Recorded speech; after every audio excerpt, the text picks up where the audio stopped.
Is information technology useful for businesses? Change is inevitable. You must embrace change. For you to score and to achieve, you must embrace change.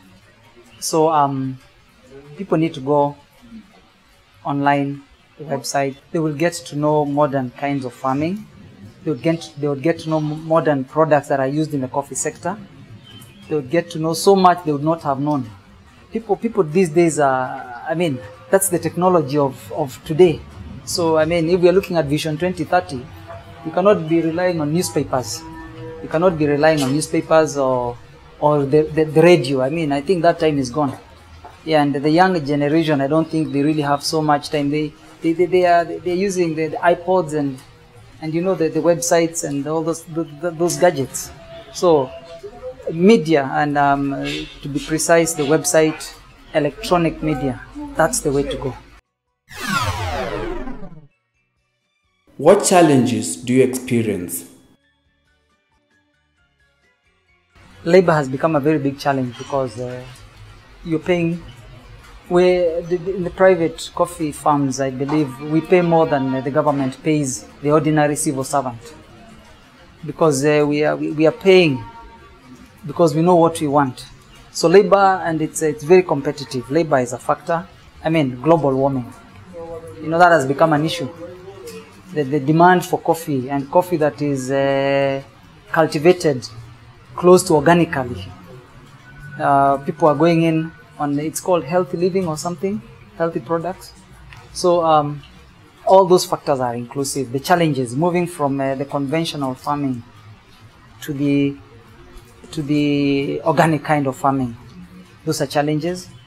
The prices fluctuate. We don't know what to expect when. Prices are going up, they're coming down, the weather. But all that is part of life. What can the government do to help coffee farmers? My humble request is that we be given opportunities to sit in some of these organs, because we are the guys of tomorrow. We will be able to bring in young blood. So unless that is looked into, like what is happening in Colombia. Colombia are uprooting their old coffee stems. And when you uproot your old coffee stem, it also means the old farmer is also going to go. So what is going to happen? What is actually going to happen is that in the coffee industry, there's going to be a gap.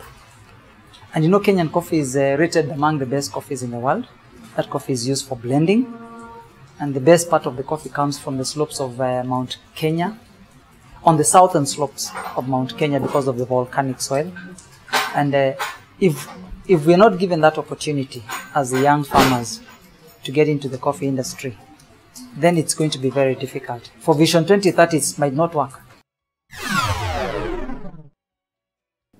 What advice can you give to SME farmers? The advice I would give to a micro farmer, a small farmer, is that this is the way to go. Everything in Kenya today is in demand, and basically food stuff. So either coffee, Kenyatta said turudi mashambani. So I'll just tell the small farmers turudi mashambani. I think in Kizungu it translates we go back to our lands. And that is what was said after independence. So very many people had not seen that vision of the late founding father of our country. But this is the time. Turudi mashambani.